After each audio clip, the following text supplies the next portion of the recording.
आपका अपना YouTube channel MS reasoning class 756 इस प्लेटफॉर्म में आपका हार्दिक स्वागत करती हूँ। तो आज की जो रीजनिंग की पार्ट 19 है, बाकी वीडियो मेरे चैनल पर अपलोड, यदि आप नहीं देख रहे हो ज़रूर देखें क्योंकि आपके एग्जाम के लिए काफ़ी महत्वपूर्ण प्रश्न है। चलिए स्टार्ट करते हैं बिना देरी करे आज की रीजनिंग की क्लास को।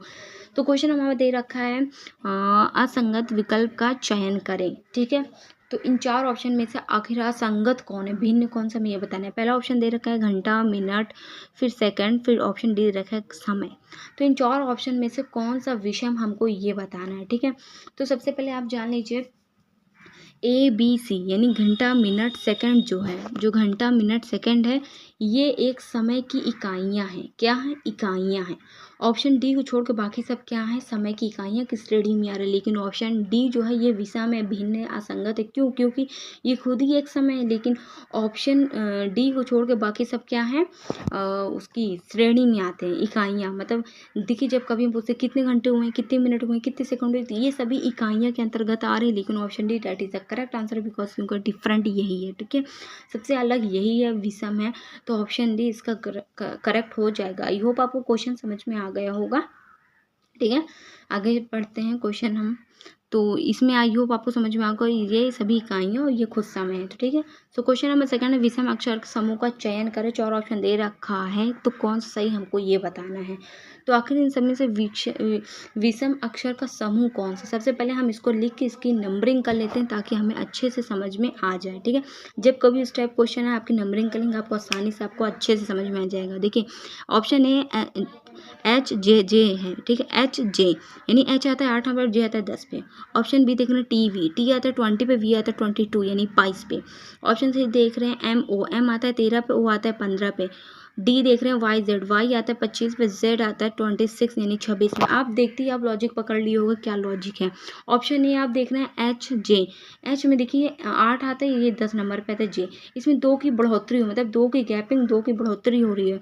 ऑप्शन बी देख रहे हैं TV यानी T आता है 20 पे, V आता है 22 यानी 2 की बढ़ोतरी हुई है। ठीक है, और फिर आप देख रहे हैं ऑप्शन सी MO, M आता है 13 पे, O आता है 15, मतलब 2 की बढ़ोतरी हो। लेकिन ऑप्शन डी डेट इज गलत, मतलब रॉन्ग है। क्यों? क्योंकि ये 25 26 दे रखा, मतलब 1 की बढ़ोतरी, बाकी सभी में 2 की बढ़ोतरी, मतलब ऑप्शन डी को छोड़ के बाकी सभी में 2 की बढ़ोतरी हुई। लेकिन ऑप्शन डी में 1 की बढ़ोतरी हुई, यानी विषम कौन सा? Option D. ठीक है, ये गलत, सही हो जाएगा ऑप्शन डी। तो क्वेश्चन नंबर थर्ड दे रखा है अर्जेंटीना का संबंध पेसों से है। तो इन चार ऑप्शन में से तुर्की का कौन सा होगा। ऑप्शन दे रखा है येन, लीरा, युआन, टका। तो सबसे पहले हम लॉजिक समझ लेते हैं, आखिर लॉजिक क्या लगा है अर्जेंटीना का पेसो से, तब हमें अच्छे से क्लियर हो जाएगा। ठीक है, तो देखिए अर्जेंटीना का जो संबंध पेसो से है और तुर्की के दिए गए चार ऑप्शंस बताना है। देखिए अर्जेंटीना जो है वो देश का नाम है, क्या है? और देश का नाम है। लेकिन पेसो जो है वो पेसो एक मुद्रा है, मतलब अर्जेंटीना की मुद्रा क्या है? पेसो है। तो उसी प्रकार तुर्की जो है, मतलब इन सभी ऑप्शन में मुद्रा का नाम दिया गया। अब तुर्की इसका संबंध कौन सा हमको ये बताना है। देखिए जापान, जापान का संबंध किससे है? येन से, सॉरी येन से, क्योंकि जापान की मुद्रा येन है। ऑप्शन सी देखो युआन, युआन चीन की मुद्रा है। युआन किसकी मुद्रा है? चीन की, चीन की मुद्रा युआन है। ऑप्शन डी देख रहे हैं बांग्लादेश की मुद्रा टका होती है। टका किसकी मुद्रा? बांग्लादेश की, यानी ऑप्शन बी इसका करेक्ट हो जाएगा। क्योंकि जो लीरा है, लीरा किसकी मुद्रा है? तुर्की की, मतलब तुर्की जो है, तुर्की की मुद्रा क्या है? लीरा। जिस प्रकार अर्जेंटीना की मुद्रा पेसो, बस वही लॉजिक तुर्की की लीरा है। तो option B that is a correct answer. Okay, I hope आपको कुछ समझ में आ गया। इसमें उसकी मुद्रा बताना था। तो क्वेश्चन नंबर 4 दे रखा है एनालॉजी का संबंध हमें बताना है कि घोड़ा के दिए संबंध कार्ड से तितली का इन चार ऑप्शन में से कौन सा होगा। तो चार ऑप्शन दिए हैं कैटरपिलर, फॉर्न, ऑप्शन बी दे रखा है फॉर्न, सी किटन, फिर पिलर। ठीक है, तो इन चार ऑप्शन कौन सा है, इसमें लॉजिक देखिए। घोड़े के बच्चे को कॉल्ट कहते हैं, तितली के बच्चे को क्या कहेंगे, इन चार ऑप्शन में से बताना है हमको। देखिए तो इसमें सबसे पहले हम जान लेते हैं पिल्ला।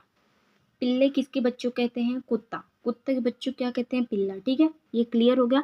ऑप्शन सी देख रहे हैं किटन, किटन किसके बच्चों कहते हैं? बिल्ली के बच्चे को किटन कहते हैं, यानी बिल्ली के बच्चे को क्या कहेंगे? किटन। अब फॉर्न किसके बच्चों कहेंगे?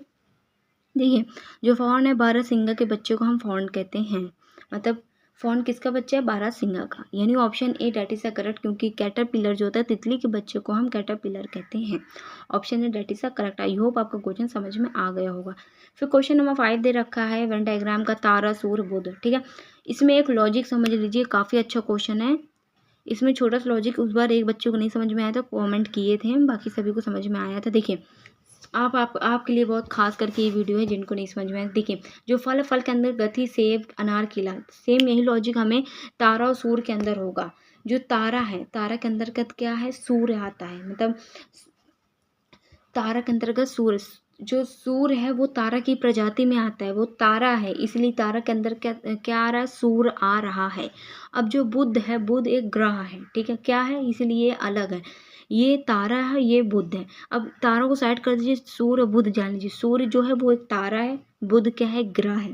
तो इसलिए ऑप्शन है that is the correct answer. I hope आपको समझ में आ गया हो। जिस प्रकार अनार, सेब, केला, संतरा ये सब फल के अंतर्गत आते हैं, उसी प्रकार सूर्य जो है वो तारा के अंतर्गत आ रहा है, और जो बुध है वो एक ग्रह है, ठीक है। आई होप आपको क्वेश्चन समझ में आ गया होगा।